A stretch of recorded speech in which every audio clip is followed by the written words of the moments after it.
We women spend most of our time in camp, tending to our children and working close around the hearths. Over the fires and in earth ovens, we prepare daily food. In the fall, we parch seeds and dry meat for the coming winter. The smoke burns our lungs and brings tears to our eyes. Even so, we are happiest at our hearths where the families gather.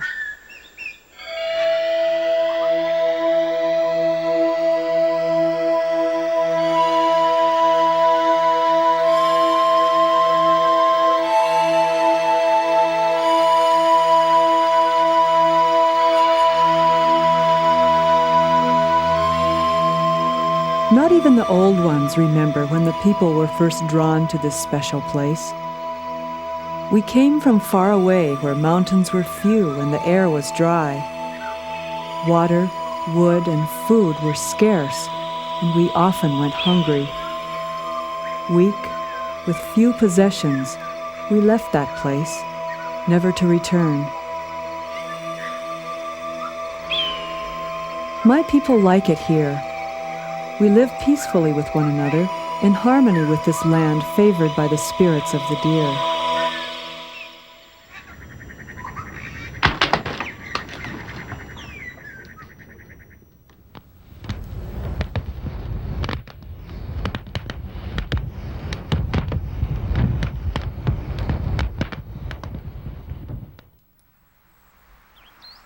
The men leave camp often to hunt deer and jackrabbits. Most always they are good providers, but sometimes they're gone for days, returning with only a small fawn or a porcupine.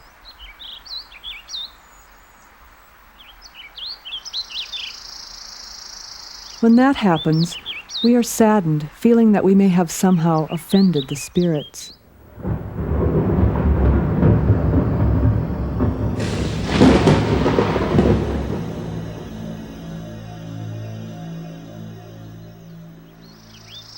While the hunters are away, we set snares to catch the shy cottontail in the brush beside the stream.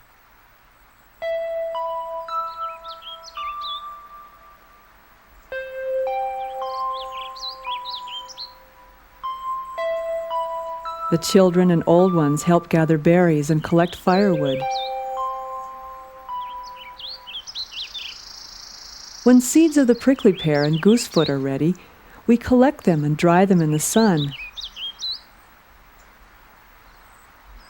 Then we mix the seeds with venison and fat to make pemmican that will sustain us during the freezing time.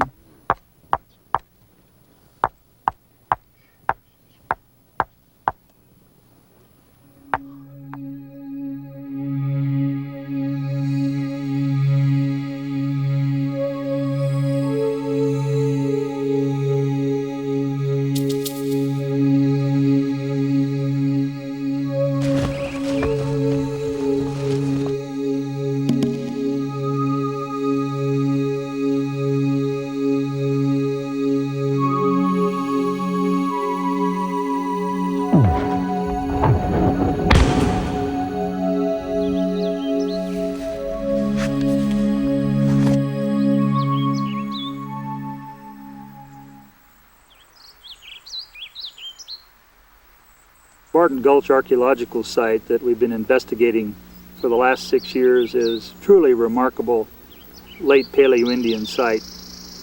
It offers a wide variety of research opportunities that allow all of the collaborators working independently and then together to pull together and reconstruct a much more comprehensive picture of the nature of hunter-gatherer life in this part of the Northern Rockies than we've heretofore been challenged to even attempt to reconstruct.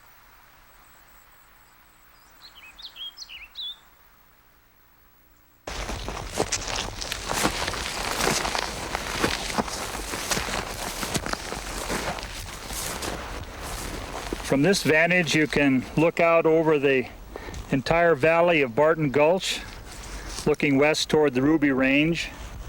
The area, with the exception of the roads and disturbance by late 19th century and modern gold placer mining, looks very much like it did 9,400 years ago when the peoples of Barton Gulch lived here and interacted with resources, interacted with nature.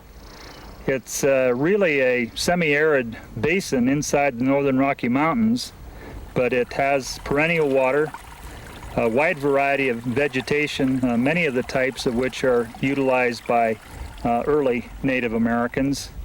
And it's frequented by pronghorn, mule deer, white-tailed deer, and would have offered a relatively well sheltered settlement location even into early winter.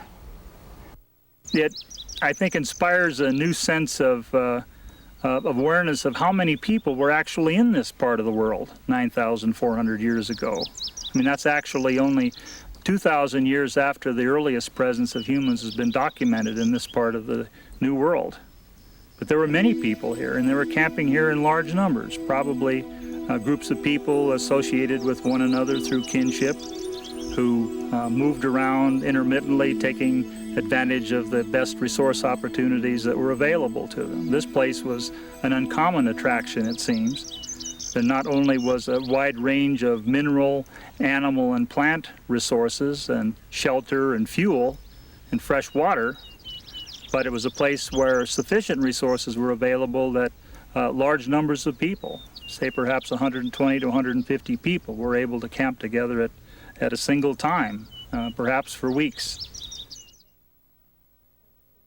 This is a really unique site. I spent years, graduate school years, focusing on all the paleoindian research in this part of the world, and found an abundance, overwhelming abundance of focusing in on male activities. And it was almost always the big kill sites. The bigger the bones were, the more exciting the site was to the archaeologists. So the literature was full of that. And so I focused my own research on trying to create a model for what's out there that we're not seeing, that's the more subtle kinds of day-to-day living. And this site is that. You know, it's these family hearth units or whatever, but it's a lot of it's more women-oriented activity. It's bringing in the seeds and the steady protein. It's not just the big kill. That's what's exciting about this site, that it's an open door to all sorts of new ways of looking at these people who lived so long ago.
I think I've got something here. Ooh, looks nice. I think it's a point.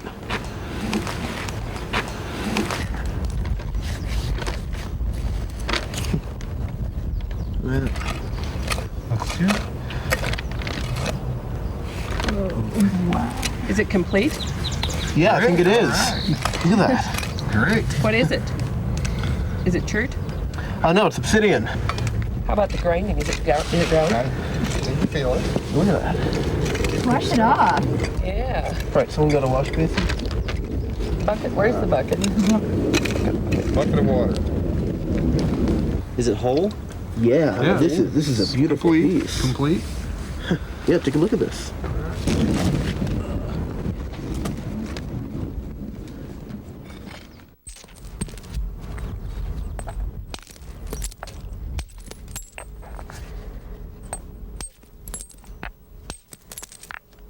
The techniques that I use in flint knapping are very similar to what was used prehistorically.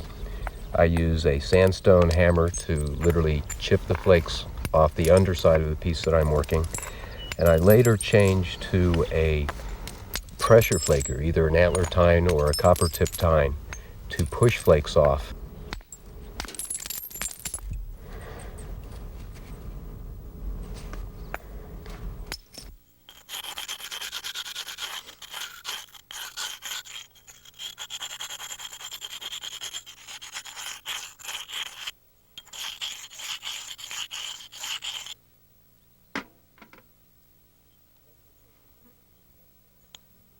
The pressure flaker tends to give a much smoother finished appearance to it, as well as provides the final finesse where the point or the landslip that I'm making has a finished edge. I can also achieve a much sharper edge on it.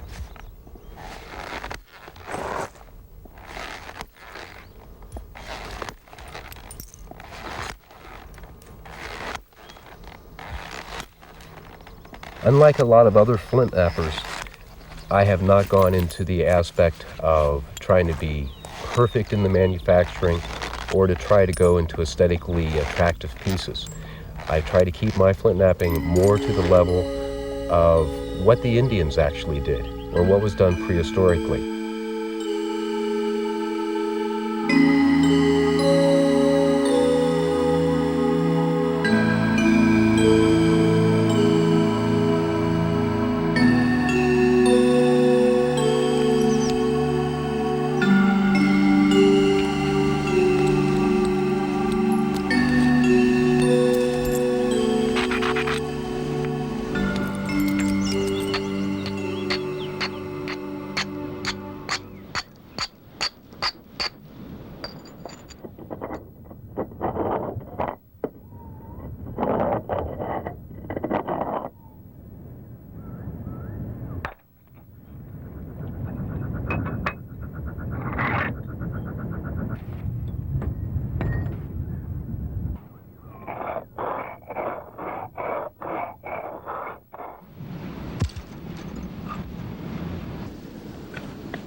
We trade with others from the West who offer the precious obsidian in exchange for gray quartzite we gather nearby.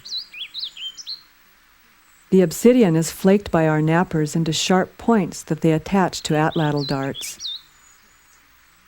A heated rock is used to melt pitch from a pine tree.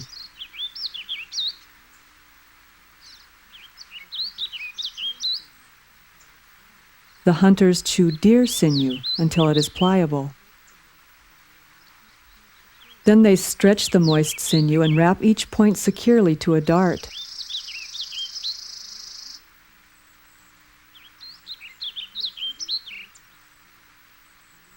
The obsidian points have power, and we offer them to the deer as tokens of our respect. In turn, the deer give their lives to us, so we can have strength and good health.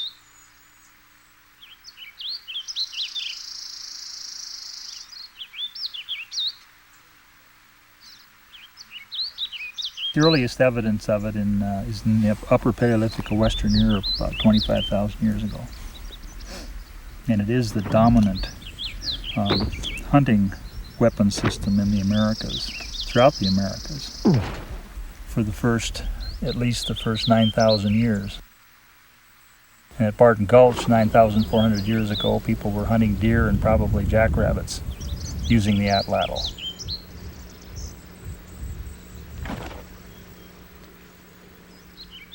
The hunter would have to get close enough to deliver his dart in a reasonably assured manner to make a lethal kill, and with a fairly consistent hit ratio. So the skill of the hunter would be very critical to success of hunting with the atlatl and dart, as it is with any other weapon system.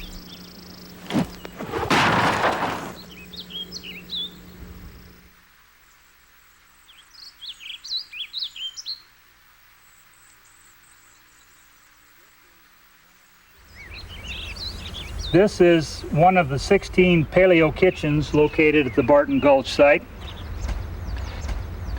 This is the real-life excavated feature concluded 2 years ago.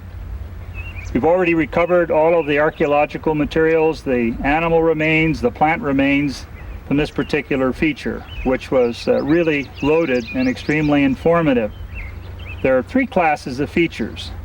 This large, fairly shallow basin-shaped one in the center has an oxidation rim around it in red, because this is where they produce the coals.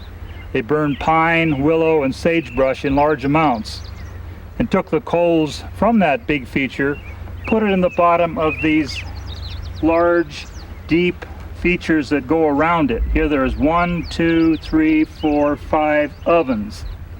They then placed the coals in those ovens and then went through a process of introducing plant and animal remains to produce the foodstuffs on which they depended. What I'm doing is replicating these feature complexes that we're finding on site. I'm going to try a variety of procedures in these roasting pits, in different types of layering, different types of insulating materials, and hopefully from this better understanding of how these types of features were used will become apparent. The first stage is making the fire to create enough coals to transfer to a roasting pit where the people are roasting primarily two types of seeds, slimleaf goosefoot and prickly pear cactus, and then also including some meat, possibly of deer and rabbit. And this process, after you get the coals, what I've done is transferred a layer of coals to the bottom of a roasting pit, then laid some insulating material, which is, in this case, it's a scirpus or American bulrush. Then I've bagged up in a rabbit skin some deer meat and some prickly pear seeds, laid that on top of the insulating materials, then laid another layer of the scirpus over the food and covered that with coals.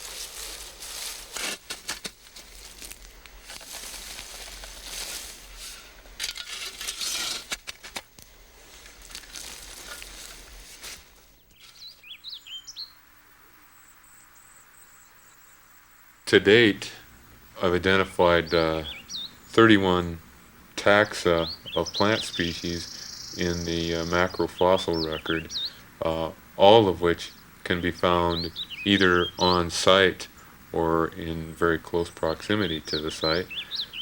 So I think the implications there are that the environment, the site environment, is remarkably similar to what it was 9,400 years ago.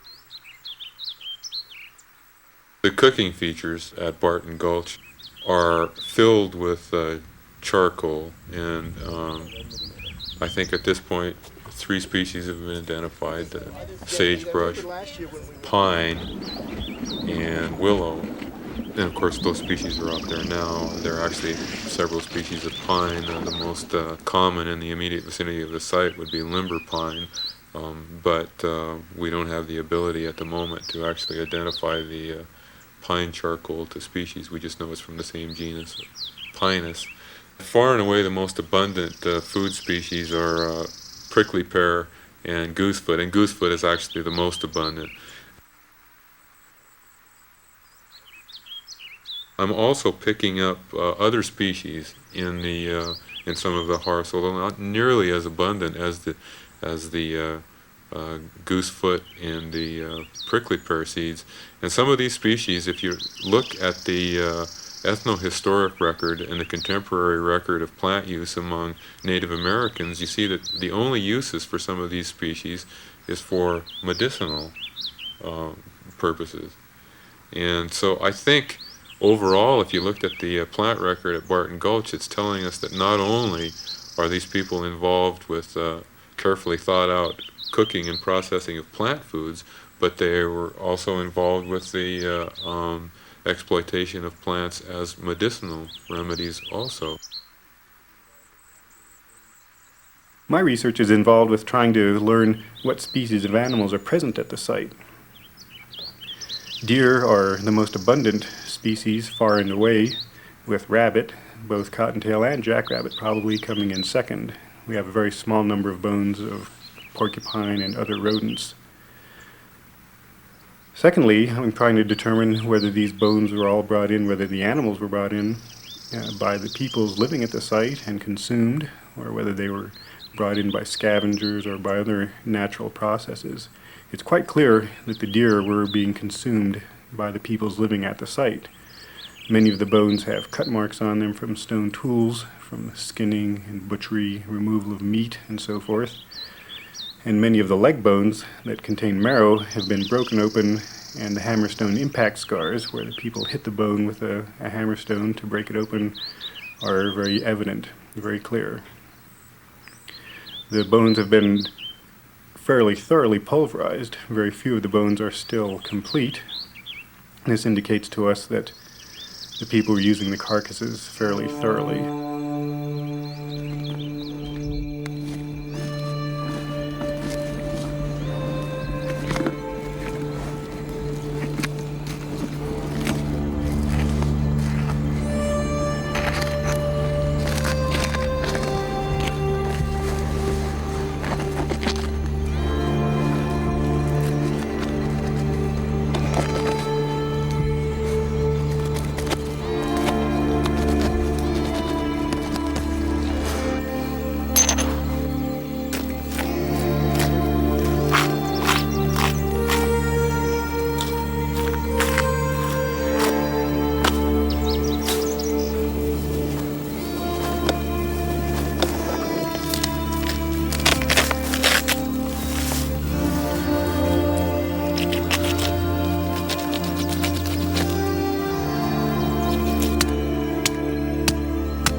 The only tools we've seen so far, the only bone tools, are the needles that have been found, the very finely made eyed needles that several have been found at the site.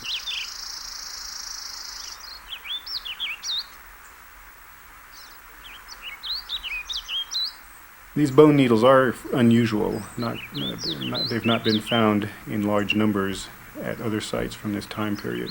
So it's pretty exciting to get these. They indicate to us some of the functions that the animal bones as well as the animal hides probably were being put to at this site. So this indicates that not only that was this a site where animals were being butchered, but that other sorts of domestic activities were taking place here.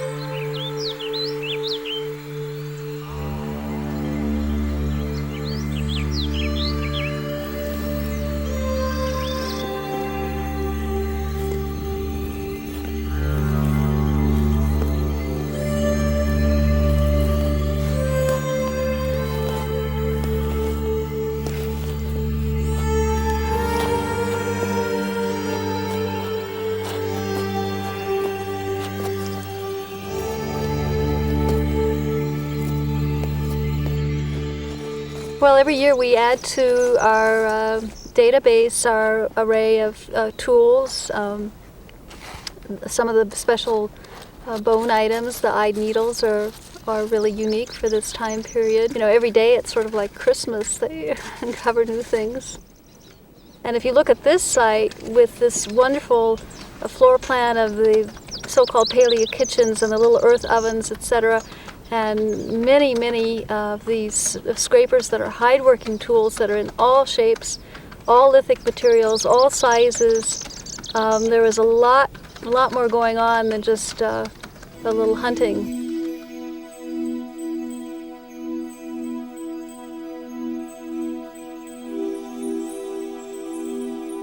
Time passes quickly as we work long days in our kitchens, drying meat and seeds for the coming winter.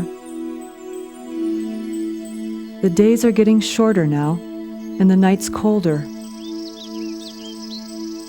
When the snow comes, we will move camp to the valley bottom, along the big river where the snow is not deep.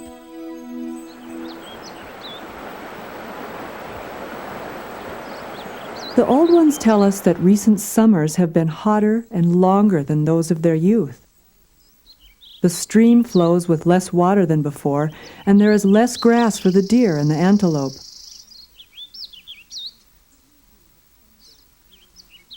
It may be that someday we will not return here in the spring. We have grown fond of this special place. It will be difficult to move on. But such has always been the way of the people.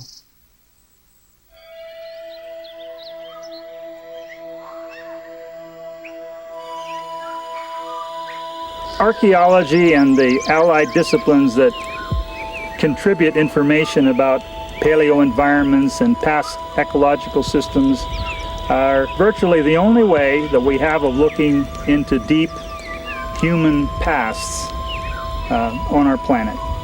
There is no surviving Native American memory, so we must dig and extract these small bits of information and pieces of tangible materials from the earth, and then weave it together into a kind of fabric that approximates what life might have been. And that's the best hope for the present of knowing about the past.